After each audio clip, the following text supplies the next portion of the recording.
Here, and I'm so excited to introduce Nitin Sood. Nitin Sood was born in a small village in Punjab, and he grew up right here in India. He has had a very interesting career. He has worked in a mall, he has washed cars, he has valet parked cars, and then when he finished his master's degree, which he got from the George Washington University in DC, he went on to work for the US government. So he made quite a jump, and then he got a job at the World Bank, so he made an even bigger jump. And now, quite a jump. He is now the CEO and founder of Happy Shappy, which is a startup based right here in Delhi. And Nitin Sood is a Hindu. Guys, this is Sana. Sana has been in the US for the longest time in her life, which is why she speaks like this. 27 years to be precise. She loves to read, she loves to write, she's authored a children's book on Diwali. She had a career in international risk, which is crazy since she took the biggest of them all by one, marrying me, and second, moving all the way to India.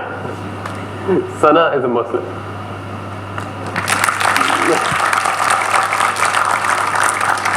So we have here a Hindu married to me, a Muslim.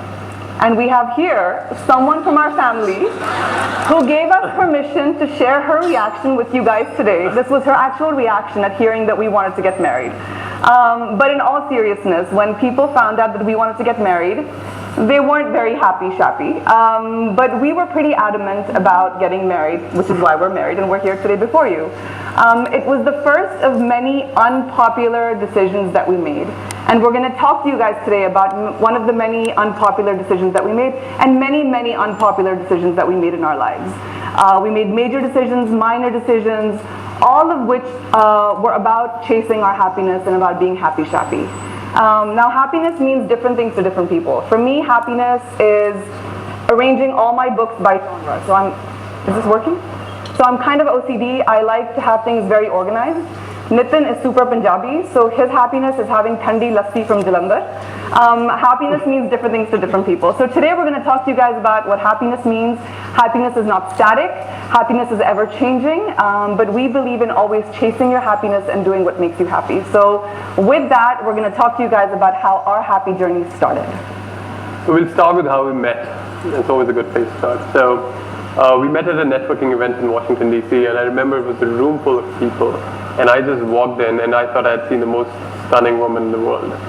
But then I come from an engineering college, so the second thought that came to my mind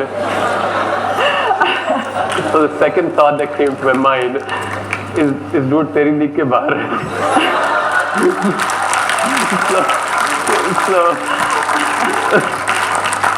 And you can't blame me, right? And then I said to myself, dude, himmat juta, jaake baat kar. So I mustered enough courage and I went up to her and I spoke to her. And well, that was the best decision of my life. I got her number, sent her a few hundred texts, and clearly not thinking that somebody has to respond back also. But sent her a few hundred texts, just happened to be outside her house for no reason, although it was very far away, and took her out for drives, eventually a movie. And here we are. Yeah, and not just a movie, right? He happened to have free passes, like Desi style, like free tickets to a movie. And I was so enamored by him that I didn't think about all the communal tensions, all the religious problems that we would eventually have. And we did. We had a lot of pushback from family. Obviously that auntie that we showed you earlier definitely showed up in our house, in both of our houses. We hit a lot of speed bumps and people were wondering that, you guys will have, we come from very different backgrounds. Nitin is a Punjabi Hindu and I'm a Muslim from Lucknow.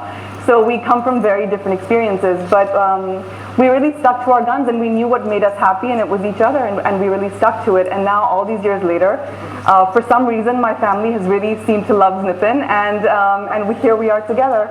Not to blame my family, but I come from a border village in Punjab.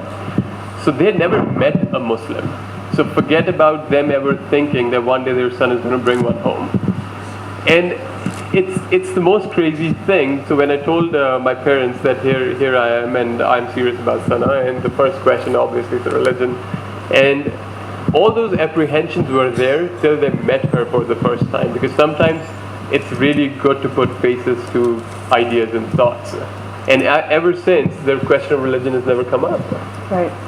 And we've had no problems at home. I wish we had a more sadder and melancholy story to tell. No, we did have some pushback, but then Nitin got permission to marry me, and we have a lovely proposal story. But I think Nitin tells it better than I do. So basically, my mics have inherent problem because they understand that I can do it without them, I believe. So basically now to woo her, I had to do something out of the box. So I was in DC at that point, and I used to love to fly planes. Another stupid thing. So the way I thought the best way to propose to Sana would be to rent one of these planes and just fly her above Harper's Ferry in Washington DC, which is a beautiful sight, and then pop the question. So, but there were two reasons why I did that. One, I think it's really cool. Second, I didn't want her to have a way out. So if you're up in the air, you better say yes. So I did say yes. I did say yes, and we got married in Hawaii. That's our wedding right there. And the reason we're showing you this picture is not to pretend like we're super cool, but the reason we showed you this picture is because we had a very untraditional wedding. We are super cool. Well, Nitin is very cool. I'm not cool at all. We did not have a Muslim wedding. We did not have a Hindu wedding, and we did not have a Christian wedding. We did not have a religious wedding at all, actually. We had a civil ceremony in Hawaii. It's recognized by the state of Hawaii, so it's an American-style wedding, but we did rent out a beach in Hawaii for it. And we did it for two very important reasons. The one is because I really wanted to get a good tan while getting married, which I did. And the second one was that we made a very conscious decision that if we're going to be starting our lives off together, let's do it on a really happy note. Let's start our lives off together. Let's consciously choose to start this marriage off together in a way that makes us happy and not in a way that's inviting drama into our lives. I mean, all of you guys sitting here have had weddings in your family, even when it's two Hindus getting married or two Muslims, someone's always pissed off, right? Like there's always some drama, some auntie who's like angry, like she got insulted or something happened. And when it's a Hindu and a Muslim getting married, we knew there was gonna be some drama. So we took our family's blessings, like they told us it's absolutely fine with them. And we went off completely alone. It was just the two of us. We did it our way on our terms. But that was a conscious decision that we made to do it our way. And it was one of the best decisions we made, not an orthodox way of doing things, but a conscious decision to do things thoda sa hatke, to make sure that we were choosing our happiness, that we were choosing our happy shappy. You know, now that I heard her say it, I don't think our story does justice to the fact that we came back from the US to open a wedding company. But whatever, right? So the next obvious thing was we had a reception where we invited all our friends, and we had the three most important ingredients: food, drinks, and DJ. You know, and that's always a good party. So, and then we had the two kids, Arish and Arhan. So they've taken up after their father, you can tell. They're really cool. So the next obvious question was, what is their religion going to be? You know, so we spend a lot of time in teaching good deeds to our kids. We teach them how to be good humans. We teach them how to not hurt anybody. We teach them how to leave the world a little better than how they found it. And, you know, just being a good human and karma, how's that for a religion? I feel more people had that religion instead of, you know, really deep biases. So that, what Nitin says, I completely agree with that. So that brings us to the second most unorthodox and unpopular decision that Nitin and I made. And when we talk about working towards our happiness and working towards our happy shappy, I very literally mean that we work towards it every single day. The second decision that we made that was very, very big, by this point, Nitin had been in the US for about 10 years. I had been there for about 27 years, and we both had very good jobs. I was working at a multinational, Nitin was at the World Bank. We owned a home, we had, you know, 2 cars that could go really fast that Nitin loved. We would get a paycheck every 2 weeks, and we had a very stable life. You know, we had a life that on paper looks really good, and everything was hunky and dory, and in many ways we were living the American dream. And a dream it was, trust me, for a village boy from Punjab. The day I got my World Bank job, I looked around me. You know, that place is so amazing because you have people from every country on this planet working there. Most of them retire there. So when I got the job, I thought of it as now I've made it, I thought, and I saw all around me, and stability came to my mind as a very positive virtue, and a lot of other things associated with it. And then a year went by, and 2 years went by, and the amazing thing about happiness is that the goalpost is always shifting. What you are happy about today is not, it's always never going to happen that you're going to stay happy about the same thing for the rest of your life. So the same two things I associated with the same job, stability, security, good pension, I'll retire here, I'm set for the life. Suddenly the same things, I started associating different words to them. And the different words were mundane, predictable. Am I going to retire here? Do I know that till I turn 60, I'm going to be coming to the same office doing similar things? And suddenly everything that was so charming about the first job, it was still the same job, and in fact I had even some pay hikes by then. So I was making more money, doing same things at the same place, but suddenly something changes, right? And so you have to keep moving. So that's the thing about happiness, I will say. Don't get stuck to an idea or a notion of happiness. You always have to work at happiness. And you keep marching forward. Yeah, and on a very practical level, I remember very clearly that moment. So I was sitting in my office, and I called up Nitin at his office, as I always would when I was running late. And I called him up, and I was like, I got called into a meeting. My boss called me. I'm going to be late. So the kids are going to get picked up late. So I won't be able to make dinner. So you have to pick up dinner. And then this is not going to happen. And then this is not going to happen. And I was going on and on and on. And I was complaining, and I was tired. And my life was, those hamsters that run inside those wheels, and they just keep feeling like they're just running and running. That's what I was feeling like. And Nitin said to me, he was very calm, and he said, so why don't you quit and let's just do this another way? And I was like, what do you mean? Like, do what another way? And he simply said, life. Let's do life another way. And so that's what we did. So, thank you. So next thing we did is we quit our jobs. We sold our house.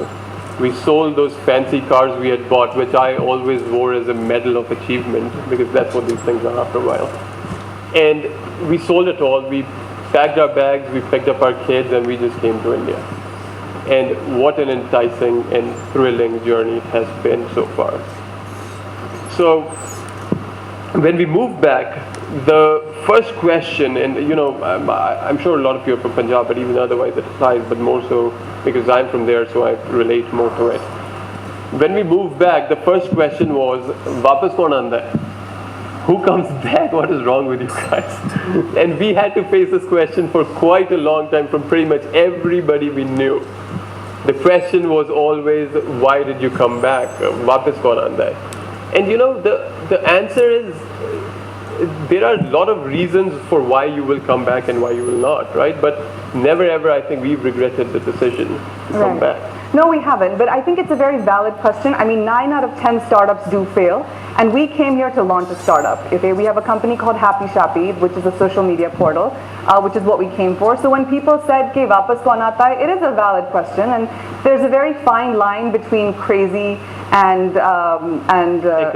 courageous, which is success, right? So if you're successful, then you're courageous, and if you fail, then you're crazy, which is what people say. So I guess time will tell whether we are crazy or courageous. But it doesn't mean that we are these like amazing rock stars who are so cool that we've come back. We are. No, yeah, you are. But no, I was very scared when I first came back. Just earlier today, someone was asking me, how does it feel to be back? And when I first got here, I was really scared when I first got here. First of all, I had no friends, which is really lame. Okay, it was really sad that I had no friends. Second of all, I couldn't drive because it's really scary. Things come at you from all directions, and it's like being trapped in a very bad video game. And on a very serious level, we had no financial security because that house that we had and those cars that we had, we sold them, and that was our startup capital. So that's the money that we put into our startup, right? So when you're in the States and you have those jobs, you know where your next paycheck is coming from, and you know what you're going to be doing and where your money is coming from, and all of a sudden you don't know what's coming up next, and you don't know what your revenue is going to look like. So it was very daunting, and it is very scary. So all that was there, but it's also extremely exciting, and what we're building is also very exciting for us. Exciting it is. I don't think any day is not exciting when you do this, guys. And what better way to explain today's theme of ideas to action than entrepreneurship itself? Because inherently, entrepreneurship is about taking an idea and putting it into action. So, but there's some, not that I'm telling you guys not to have jobs. Jobs are wonderful things as well. But for us, what the difference was that when you do a job, you have a job responsibility. So if you're in IT, you pretty much do IT stuff. If you're in HR, you do HR stuff, marketing, sales, and sometimes in your life, very rarely, you will get opportunities to move here or there. But when you're an entrepreneur, suddenly, we also came from backgrounds of a certain kind, me from IT and Sana from international risk, right? But then, the moment we started this company, suddenly you're doing everything, and everything you have no idea about, and you just got to go figure it out. You are the IT person, you are the HR person, you are the accountant, you are everything else that there is. Right. But I will say, I mean, the other thing you have to be mindful of is that when it's a venture that is yours, the failures are also always yours. It's a very cool thing to be in a startup. I think right now in India, you're hearing about Startup India, and it's a very big buzzword, and you're hearing about all these cool things. You also have to keep in mind that the buck stops with you, so you can't pin it on anybody else, you can't pin it on the intern. It's a heavy weight to bear, so keep that in mind as well if you're looking at startups. Don't make it sound scary. I mean, it's not about Guys, the victories are also all yours. It's so amazing. So when something goes wrong, you obviously feel bad about it, and your butt is on the line or whatever, right? So, but when the victories come, even a small success, you celebrate it like you've never celebrated anything else in your life. So I always, to put in perspective, say the lows are low, but the highs are very high as well. It's just the feeling it has, it's doing something for you versus for somebody else. It's a whole different ballgame. Absolutely. And I will say, before we finish up, I do want to say that it's been just over 2 years since we've been here and that we've had Happy Shoppy. And not for 1 minute have we regretted these very unpopular decisions to come back. Nitin and I have definitely lived our lives together in focusing on our happiness and doing things our way. There was a moment a few months ago where things were going really badly. We were up late burning the midnight oil or 3 a.m. oil. We didn't know where our funding was going to come from. We were exhausted. We were tired.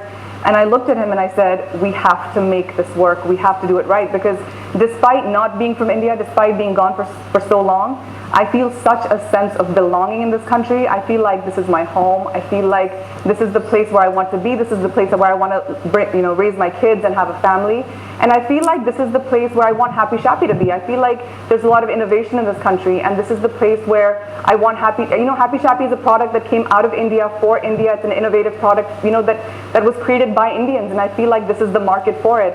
And we're not ready to give up, and I'm excited to see what all of us can do together in this country, in the startup space as well. Absolutely. So the low moment Sana was talking about was such a boost to me personally, because I always felt at home, and I always felt like a Punjabi in America when I was there, so I never really felt 100% American because I grew up here. But to hear her say this was such a boost. And then I look around me and I look what India is up to, and it's all so encouraging. We work with a lot of interns, a lot of young kids like you, and it's amazing how kids are thinking now. I remember my generation when we were kids of your age, we didn't have all these opportunities and the freedom to think. And now that we have started thinking, I am really looking forward to where we're going to take India in the next decade or two. That's right. Thank you guys. Pleasure. Thank you. All right, guys.